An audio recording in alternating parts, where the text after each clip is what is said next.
Hey there, I'm Jen Rice, and I am excited to pop in here today and talk about a little bit of science and the number one ingredient we should be looking for in our skin products that really helps to work on our tone and texture. But also what's really exciting about this ingredient is that it's on the cutting edge of science.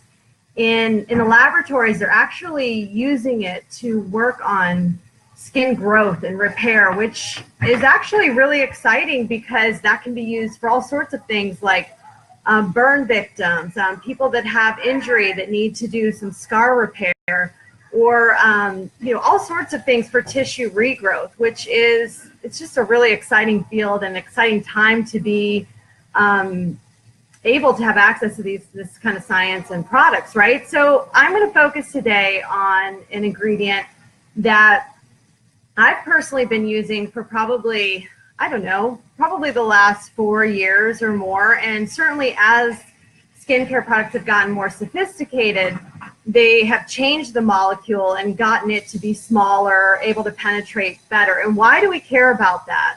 Well, we want the ingredients to not just lay on the top of our skin. We want them to go down into the deeper layers of the skin so it actually produces some type of ability for the body to make its own nutrients and that kind of thing. So the ingredient I'm talking about is peptides.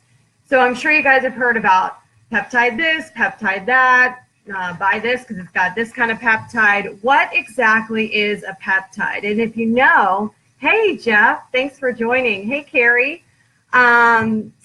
If you know what a peptide is, definitely shout it out. I would love, I had to look it up actually because I'm sure I studied all this stuff in school, but I was never a straight A science student. I was more a see one, do one, teach one. So I went and looked it up. And basically, peptides are short chains of 2 or more amino acids. And what are amino acids then? Well, amino acids are the building blocks of proteins. And we all know that proteins are part of all of our metabolism and all of our nutrient intake, right? We're familiar with that. But proteins of the skin, what are those exactly? Well, proteins of the skin are going to be collagen, elastin, and keratin. And those 3 things are really essential for our skin tone and the texture of our skin. So when you're looking at yeah, exactly. That's exactly how a lot of medicine goes and a lot of life goes, right? I think that applies everywhere. So what do the skin peptides actually do? They're going to help reinforce the naturally occurring proteins in the skin. So it's not like we're rubbing on something and it's making a bunch of synthetic stuff happen. No, it's going to go on the skin, sink down into the deeper layers of the skin, and therefore it's going to cause the body to begin at its deeper levels of the skin producing more collagen and something called hyaluronic acid. And hyaluronic acid is a naturally occurring hydrator in the skin. It's in a lot of products that we see now.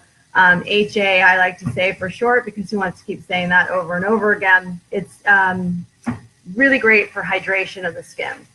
So when you're looking at your products on the shelf, if you're going and buying something at the store or online or wherever, you want to look at the ingredient list. And oftentimes it may not say peptide. It may say palmitoyl. Okay, so Palmitoyl, and I'll put that in the comments. So it usually begins with something like that. It might be like palmitoyl, blah, blah, blah, blah, blah, and there's something else after it. But that's how you know that's a peptide. Another thing it may say is like pentapeptide.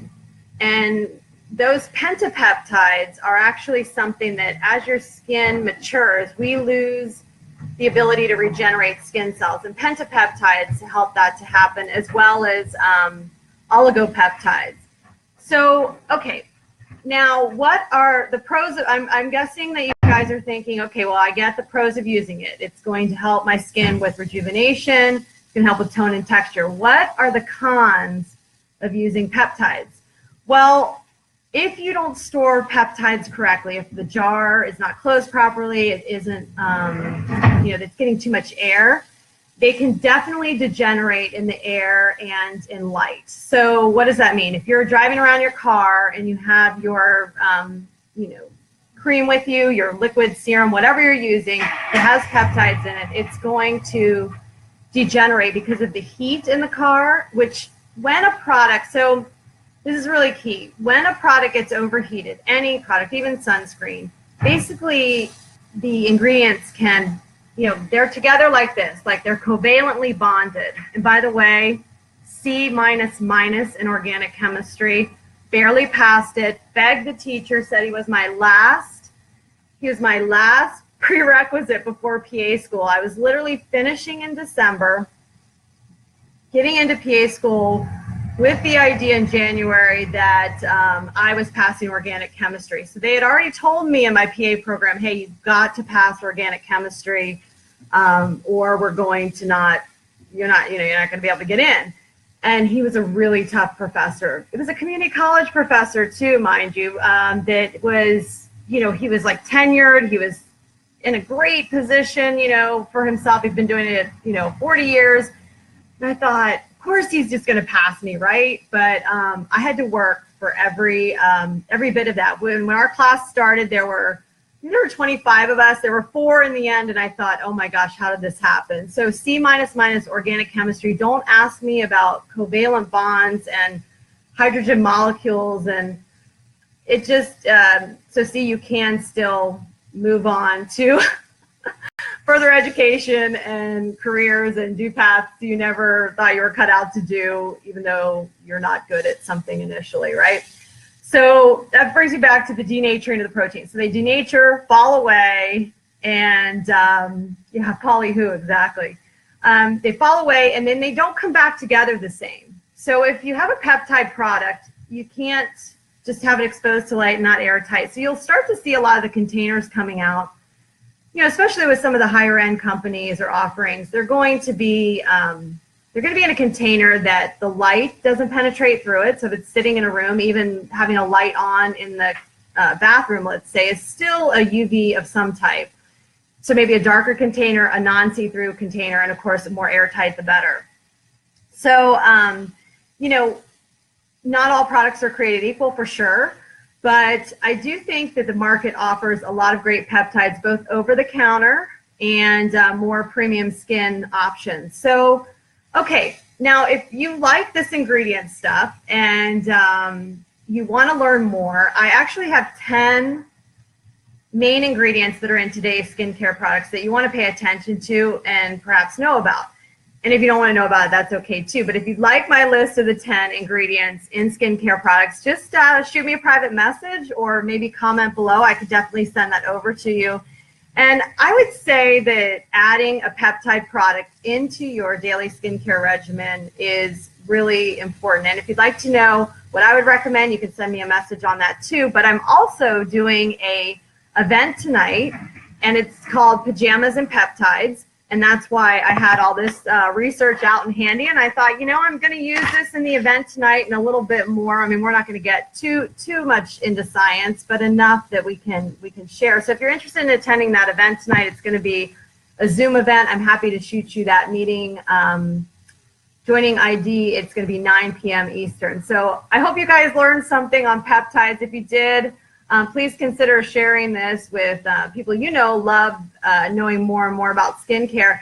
And, stay tuned on what we're going to do with this type of molecule going forward, because I think it's really, I've been very fascinated with burn, the science of helping people with burn injuries. I had a really good friend of mine back in, I think now it's been almost 10 years ago. He and his wife were in a propane explosion in their home. Really awful. This is in North Carolina, and he was a paramedic that I've worked with. One of my mentors, just love him. I don't even know if he's on here. If he is, I'd shout you out. Rob, you are just an awesome guy. But anyway, they were medevaced. He had about 75% second and third degree burns in his, and they didn't know if he'd make it. He was literally in ICU for a long time, and then we actually transferred to I believe, a burn specialty in Ohio. I'm slipping my mind right now. But the future of being able to grow skin in the lab that can help people, to me, is super exciting. Yeah, I know that something like that, they have something like that, but as they get more and more far along with this research, I think it could be really amazing for people, you know, for anyone that may need it in the future. So anyhow, I hope you guys have a great rest of today. And if you love science, then you're going to love this peptide talk. And if you're kind of like, I have no idea what she said, that's okay. Hopefully you got parts of it. I know I was never a big science person, but I still love knowing how my products work, why they work, and whether or not I should even be using them, right? Okay, you guys take care.